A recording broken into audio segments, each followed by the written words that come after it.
I'm Jason Lewis. And I'm Thomas Mills. Welcome to Climate Optimists. As a couple concerned citizens, we're on a journey to explore climate solutions and ways each of us can make a difference. As a reminder to our listeners, we do like to hear from you. Whether you have a topic suggestion or a question, or even better, you've taken action to help address climate change and want to share, drop us a line. Head over to our website, climateoptimist.co. That's climateoptimist.co, and click the contact button at the bottom of the page. For some, the word overpopulation comes with a lot of baggage, whether the ugliness of government-controlled population programs like China's two-child policy, or the fact that while the developing world is responsible for most population growth, its per capita consumption is a fraction of the US or Europe. But despite its fraught history, it's easy to find yourself asking how the world's population and climate change are connected to one another. And as a podcast that doesn't shy away from difficult conversations, we thought it was time to call an expert to help us better understand the relationship between the two issues. So today, it's all about us, the nearly 8 billion of us. But before we get there, Thomas, you want to share this week's reasons for hope with folks? Sure, Jason. So last Friday, the US House passed a critical set of climate provisions as part of a bill called the Inflation Reduction Act. It's now headed to Biden's desk for his signature. And as most of us know, we need to cut our carbon emissions by at least 50% by 2030. And according to the Rhodium Group, this bill, on top of existing actions, could enable the US to cut emissions by 35 to 42% by 2030. And in addition to cutting carbon emissions, this bill will also help cut conventional air pollution from power plants by up to 82%. So while there's obviously still a lot of work to do, this is a huge step in the right direction. What's your take, Jason? Yeah, just mostly relief that the US finally took a big step in the right direction. As you said, we're not there yet, but it's all about momentum, and this is definitely momentum in the right way. And so, I noticed as well, folks will be happy to see that by 2030, they save an extra $112 a year on energy costs. So, all sorts of additional perks. Well, our guest today to help us talk about overpopulation is Hannah Evans.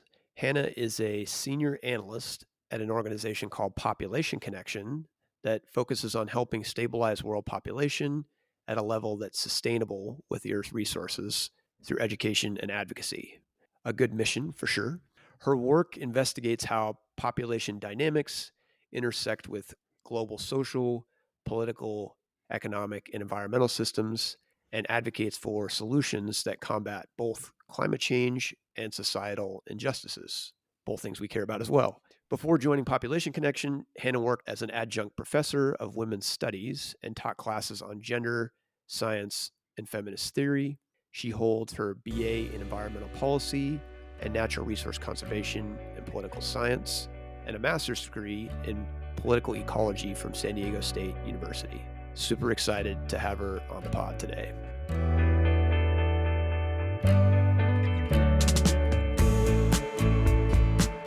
Hannah, welcome to Climate Optimists. Thank you so much for having me. So we'll start you off with a question we do all our guests. When you think about efforts to address climate change, what makes you hopeful? Yeah, that's a great question. And I think it's something that's really important to think about, especially given all of the sort of doomsday portrayals of things through our media outlets and otherwise. I think that at the micro level, in terms of what's happening at the community and regional levels, and in terms of incremental change, I think that there's a lot happening. There's a lot to be hopeful for and excited about. I think that youth movements are something that really makes me very hopeful because all across the world, we're seeing young people take to the streets and, really call out their leaders for failing at, providing a stable, sustainable earth and future. So I really like what's happening in youth circles. I think that that's one of the things I turn to whenever I'm feeling hopeless. Right. I'm really impressed by the younger generations and their capacity to really incite change at all levels of society. One other thing that's happening that's really interesting and I think necessary in successfully combating climate change is this sort of newfound focus on identifying the interconnected systems of oppression that are simultaneously destroying the environment and humanity as we know it. I Right. think that there's a real emphasis on kind of identifying the broader structures that are contributing to and causing climate change, but that also subjugate, oppress, and exploit human beings, women, children, marginalized groups, different sort of societies and cultures, countries around the world. And I think that awareness is really, really necessary for us to, again, kind of successfully confront climate change and address it in ways that will be sustainable. We need to fundamentally change what we're doing. Yeah, it is exciting to see, and I think, you put it well that we have this obviously this existential crisis, but it's helping kind of peel the layers back, or at least help people recognize that there are these other injustices that if we aren't careful about how we tackle climate change will just be magnified.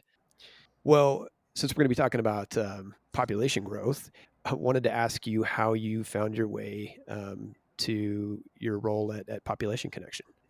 Yeah, I mean, honestly, I kind of came about this position and this organization somewhat randomly. I was looking for jobs out of grad school after having decided that I was not going to pursue the academic route. And found this one. It was not the position that I'm in now that was being offered. It was a sort of lower level communications position that was stationed in San Diego, and I thought that the organization overall and its sort of multifaceted approach to development and advocacy was very interesting. And I applied and got the job, and I've been working here for I think about 5 years now, almost. So it's Nice. been really great. I went to undergrad and grad school really thinking that I was going to pursue a career in academia, and so a lot of my studies were more academic in their approach, less sort of applied. But this position and this organization has been a really good fit uh, for my education overall, which I consider to be a lucky thing. Well, it's certainly a critical thing. We're talking obviously about kind of the nexus of the two, but yeah. Well, let's kind of help people index on kind of like where is world population today for folks who may not be aware, and how does this sort of compare to what some call like the Earth's carrying capacity? Yeah, so the Earth is about to inhabit about 8 billion people.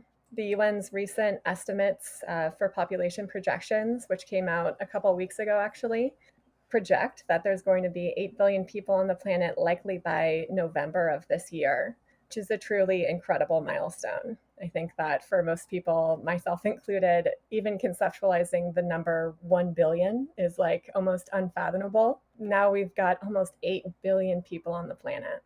And what's even more kind of disconcerting is that it only took us 11 years to go from 7 billion to 8 billion people. So that Wow. sort of growth trajectory is unprecedented and really portends a lot of challenges for the future, especially within the context of climate change and climate adaptation. For most of human history, population growth has been pretty stable.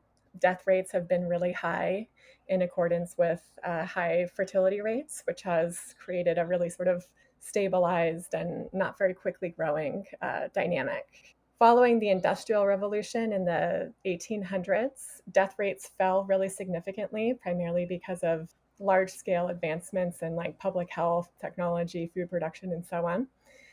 And since then, our global population has essentially skyrocketed. So you're probably familiar with the J curve that depicts the history of population growth over time. And you'll see if you look at that graph that for most of human history, it remains, there's a really steady, very low sort of trajectory of population growth. And then right at 1800, it springs up to create what's called a J curve. So this is a challenge in social, economic, and environmental terms. And although growth rates are falling significantly and have been, because there's such a huge amount of people on the planet already, and because there's a really large proportion of young people on the planet, population growth is going to continue for many generations and will likely stabilize somewhere around the year 2100. But that's largely dependent on whether or not we, as a global community, really invest in developmental solutions that allow for fertility rates to fall in a human rights based way. In terms of carrying capacity, or the Earth's sort of ability to sustainably provide resources and maintain a healthy environment and ecological dynamic, that's a really complicated question because ultimately scientists don't actually know what the carrying capacity of the Earth is. And that's largely because humans interact with the environment and consume resources at completely different levels throughout society. For example, if everybody lived like the average middle class American, you've probably heard this analogy that we would need more than one planet to sustain that level of consumption and that level of environmental degradation. But the fact Yeah. is, most people on the planet are not living like middle class Americans and do not have consumption rates that are anywhere near as high. And it also depends on our, reliance or not on extractive industries, on fossil fuels, on unsustainable land use practices, and so on. That said, I think that a really good kind of analysis of human impact on the environment is done by the Global Footprint Network, which is an organization that comes out and produces research that sort of weighs Earth's capacity to regenerate its resources against human demands. Okay. Um, and yeah, they come out with the Earth Overshoot Day, which this year fell on July 28th. So Earth Overshoot Day is the day of the year that humans have used all of the Earth's resources for that entire year. So this year it was July 28th, and each year it's progressively, falling sooner and sooner. They've also come out with estimates recently, sort of showing that humanity now demands 60% more of our planet than its ecosystems can renew. But in order for us to maintain 85% of the Earth's biodiversity, which is very necessary for us if we're interested in creating a sustainable planet over time, human demands, according to their estimates, should only use half of what the planet can provide. So this means that current demand exceeds that goal by at least a factor of 3. And as you were mentioning, there are many different contributing factors to this ecological imbalance. Population growth is one piece of a much broader and more complex issue. Certainly, fossil fuel production is one of the major culprits. We've got sort of the way that our global economy is structured, and the way in which it places value on consumption. There's a lot of like Right. really deep issues here. But I think, fundamentally, one of the most important factors behind this growing imbalance is the continued growth of the human population. As you said before, I think that there's like a real reluctance to talk about this, and we need to figure out how to reintegrate it into the mainstream so that we can address, population and talk about it as one of these contributing factors. I think that there's some really valid reasons why there's a reluctance to talk about population and the environment in the same sentence, but given the imminent threats posed by climate change and all of the other interconnected issues we're all facing, we need to be able to talk about this openly and in a way that's constructive, because it is a really big problem. The last thing I'll say is, 75% of our global population is in a stage of rapid industrialization. It represents the period of time that a country produces the most amount of greenhouse gases relative to other times, which ultimately will increase consumption patterns. This is something that, unless we change the way that we produce food and energy, this is going to present a lot of massive issues with regards to food security, the availability of arable lands, fresh water. And this is not to blame any sort of any society or to infer that we should control in any way the way that people are living. But this is just to say, like, this is part of the problem. We need to talk about it openly, and we need to discuss it, and we need to use it as justification for really changing the way that we're doing things. This is a necessary part of addressing climate change. Certainly want to be thoughtful in the way that we have the dialogue, but I would argue that the alternative is much worse, right? Which is to continue to pretend that things are going to be fine and that we don't have issues, only to be hit with that at the 11th hour and have it be a much more forced, painful change as opposed to a voluntary change. So you've spoken to this a little bit already, and I know these things are complex naturally, but how are climate change and population growth interrelated? So, population and climate change are directly linked and related, but the relationship is complex and nuanced. And I think that, this is one reason why there's an aversion to, addressing this issue is because it is complex and it requires, taking some time to explain and to research what the foundations are and in what ways it's contributing to climate change and affected by climate change. At the sort of societal level, population growth along with consumption tends to increase carbon emissions, which cause climate change. In terms of recognizing the links between population and climate change, of course, population growth and increased consumption patterns contribute to emissions and contribute to climate change. But it's also really important to understand that population growth alone is not the sole or number one contributor to large scale environmental damage like that of climate change. Most of the world is living in sort of low income or middle income situations. And the fact is, a very small proportion of the global population consumes an overwhelming majority of the Earth's resources and produces a Right. similarly disproportionate amount of CO2. In terms of affluence, I think that there's a direct correlation between CO2 emissions and carbon footprints, right? The more affluent societies are, the higher the level of CO2 emissions at the individual levels. And then at the sort of lower income scales, we've got the issue of climate vulnerability. So, population growth is actually occurring most severely. Fertility rates are the highest in places that are the lowest income. And that's because there's a direct correlation between poverty and fertility rates. So, places that are considered marginalized without access to vital resources, social, economic, or environmental resources, tend also to have the highest overall fertility rates and the highest unmet need for contraceptives. So, these are the regions that are growing the fastest.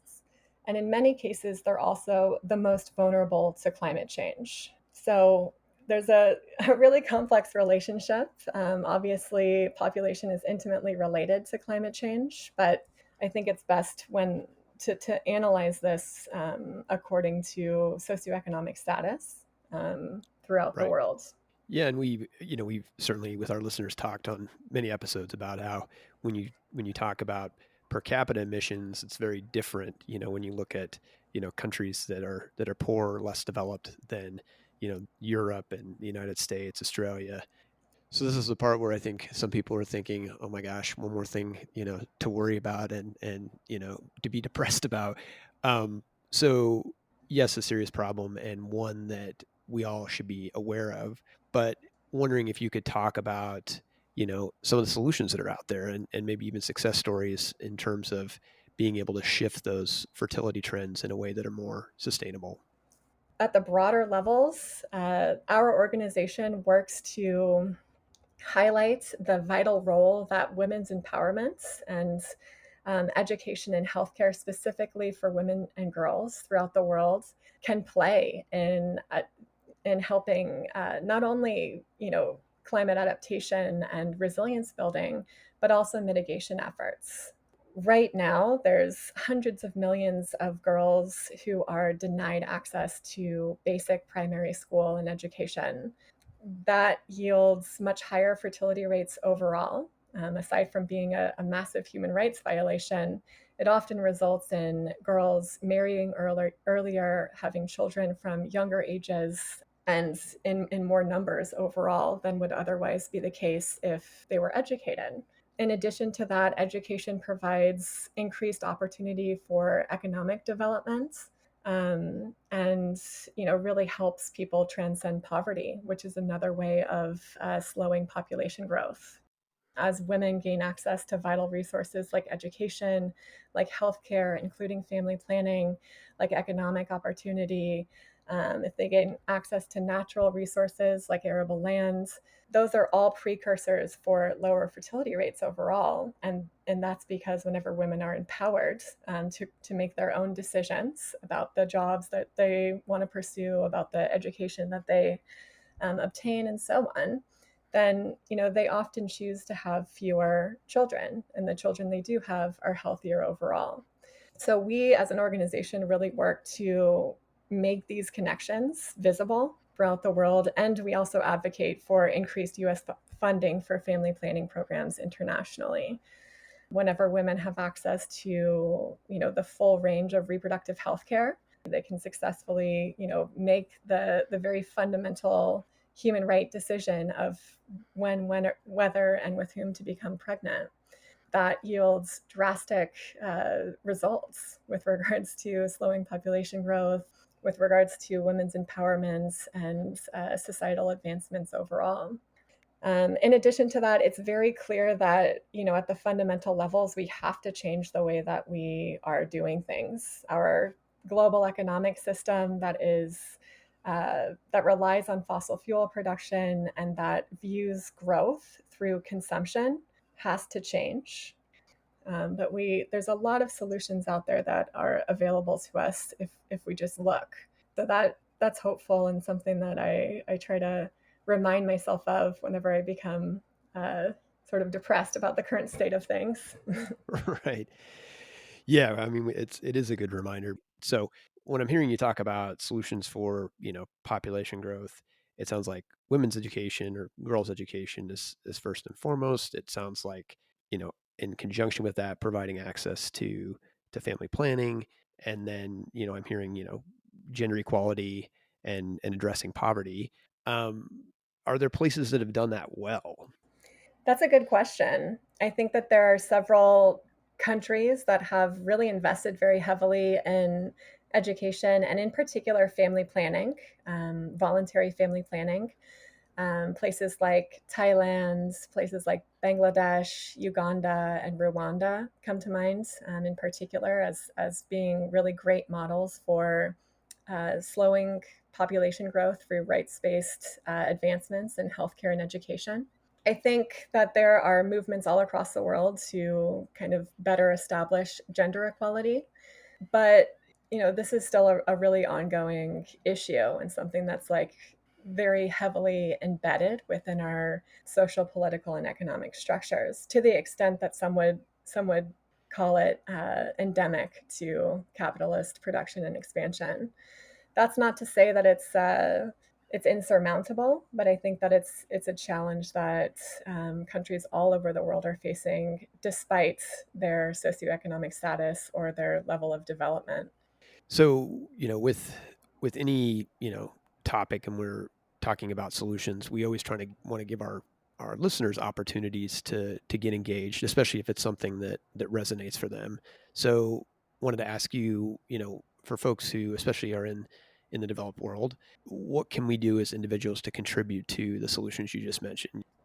Yeah, I think that there are a lot of different ways to contribute to those issues, and the focus does not necessarily have to be international. I think that domestically there are a lot of the same issues, primarily because poverty is something that impacts development no matter where it is. And in terms of reproductive rights, it's apparent, obviously, that there's a lot of work to do in the United States as well. If you're interested in international development and promoting gender equality, there are many different organizations, obviously Population Connection being one of them, but there are many others as well that focus on particular sort of aspects of gender equality, whether it be reproductive rights expansion, the provision of direct services for family planning and reproductive health care, organizations that are involved in behavior change, in sort of culturally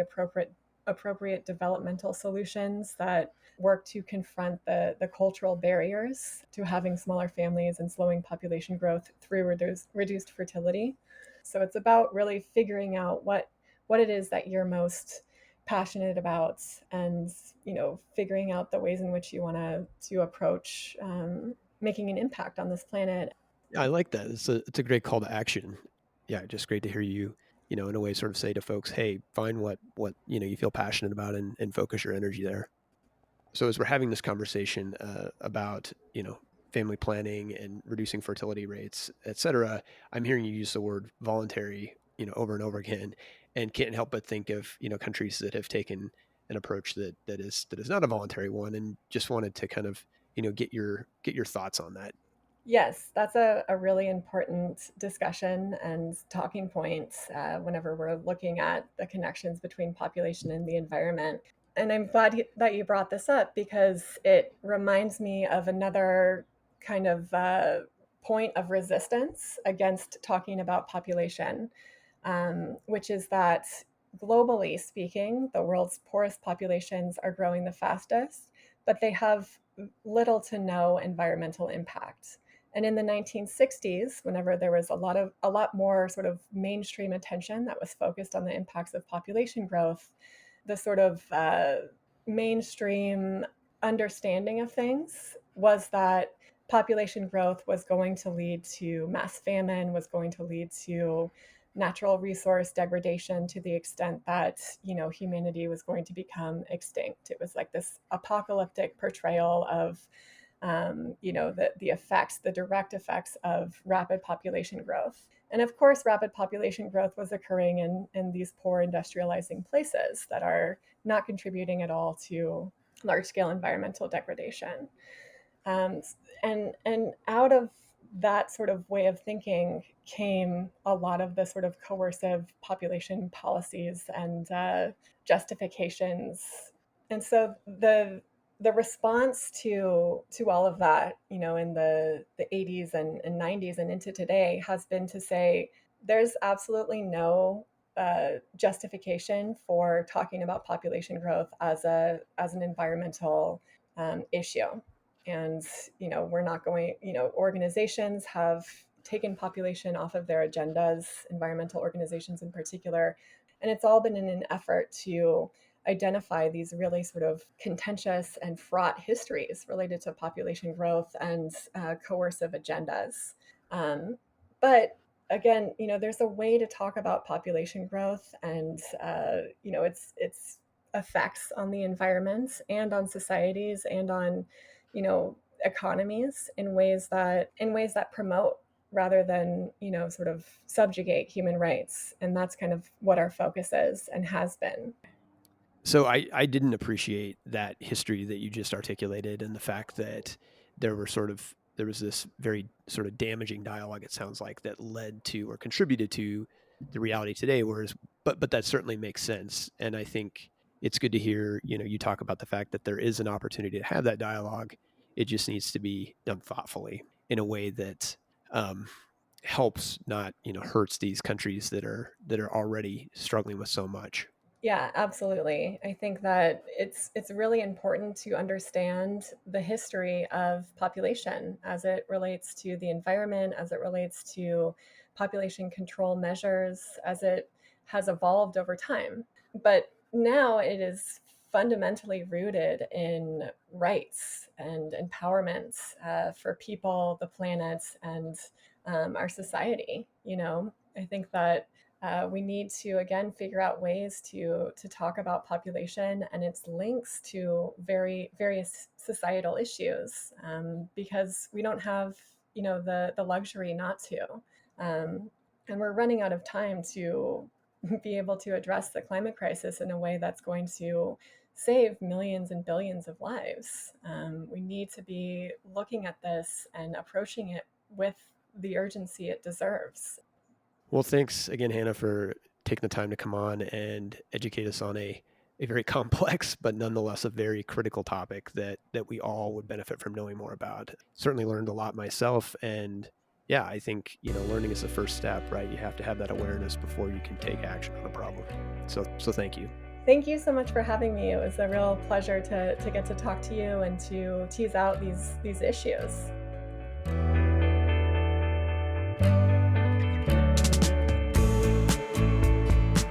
So Thomas, what did you think of the interview with Hannah? She definitely brought up a lot of thoughts that have been floating around in my head for a long time. I think many of these items have been avoided to a larger extent in the whole climate change discussion. And I think it's sort of the elephant in the room that really needs to be tackled, because we can go and generate all this renewable energy. We can close the loop on many of these things. But unless we work out how to limit this exponential population growth, we're never going to get on top of solving climate change, let alone all the other environmental impacts that are happening simultaneously. Yeah, I think you're right. I mean, it really is about, in my mind, acknowledging that elephant in the room because if you can't talk about a problem, you can't really solve it. And and I think one of the keys to talking about overpopulation, and Hannah hinted at this, is the other elephant in the room really for the developed world, which is we're consuming too much, right? So at the end of the day, we need to focus on both things. The richer countries need to focus on consuming less. We can't have this throwaway economy. We need to be accounting for the environmental impact of things. And then the countries that still have a rapid population growth need to be focusing on voluntary family planning, like Hannah talked about. And, the thing is that this shouldn't be controversial stuff, right? I mean, girls' education, access to contraception, and gender equality are things that most people would agree are good in any developed society. So, yeah, we gotta talk about it first before we can solve it. And I think for many years it's worked in the favor of uh, those in power and those with certain religious organizations to encourage population growth.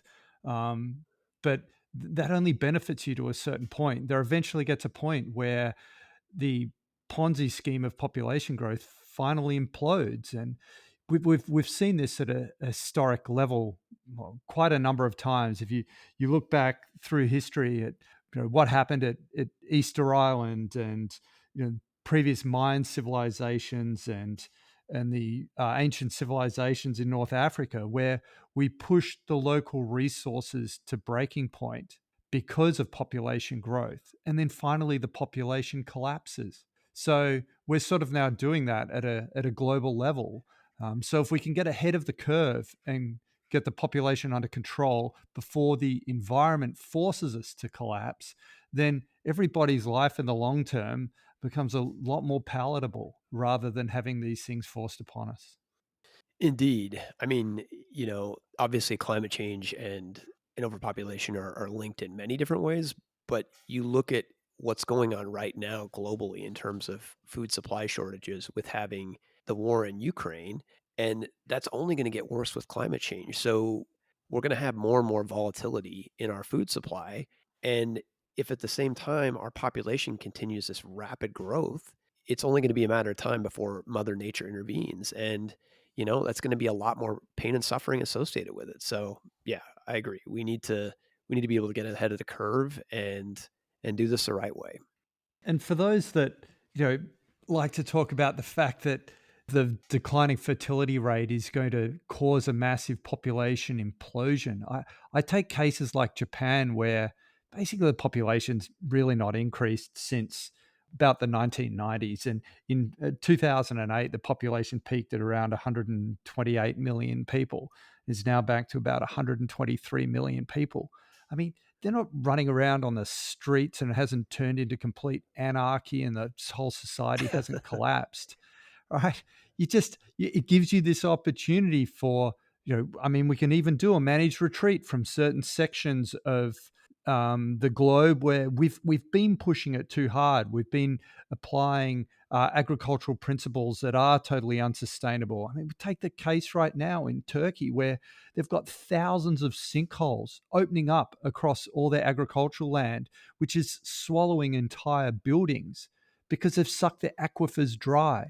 Now, sure, it's been blamed on climate change, but frankly, in my mind, it really doesn't have that much to do with climate change. Climate change didn't suck the aquifer dry.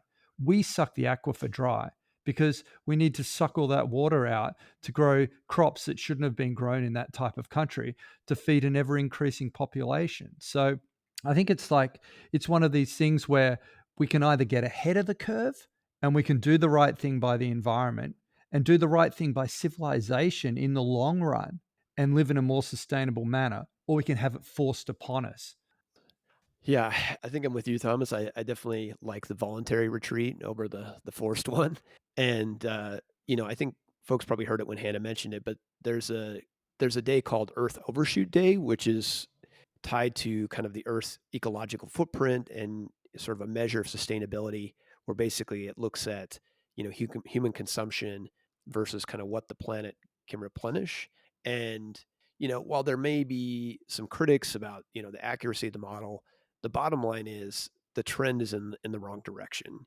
They've been tracking Earth Overshoot Day since 1971, when the first Earth overshoot took place in late December, and now we're in 2022 and it took place in late July. So regardless of whether we're consuming 1.7 planet Earth's worth of resources, or whether it's 1.2, what we're doing isn't sustainable. And I think that's really the bottom line.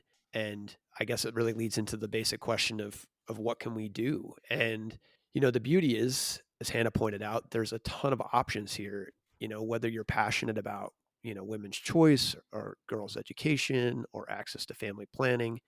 And in my mind, like always, the real change comes when we have system change, which comes at the political level. And in order to do that, you need to both have an awareness of the problem and you need the political will to do something about it. And in my mind, Population Connection is doing a great job of both. So this week, we'd like to encourage folks to consider a donation of time, money, or even both to Population Connection and their grassroots network. And to add to that, Jason, I think it's important that we all just start this conversation. It's been drummed into us for so many years by the powers that be that build their businesses and their political empires on an ever growing population base. That it's important that we start to change this conversation and don't live in this fear that all of a sudden that if we do start leveling out the fertility growth rates that society is going to implode. It's not. We've seen that in places like Japan. When it does implode is situations like Easter Island where we chop down that last tree on the entire island to fulfill our resource demand, and then it implodes in an ugly manner. So just get that conversation started and don't live in fear that if the population stops growing, this pyramid scheme stops growing, that the whole thing's going to fall apart. It's not. Definitely encourage folks as well to go out and have that dialogue. The more we can get that out there, the more it becomes mainstream and the more we can have a fact-based conversation about the solutions. Well, that's a wrap for this week. Come back next week when we'll be digging into all the juicy details of the Inflation Reduction Act and what it means for the U.S. and the climate. Climate Optimists is made possible by Climate Stewards Collective. You can find us on the web at climateoptimist.co. And don't forget to follow us on social at Climate Optimists Podcast.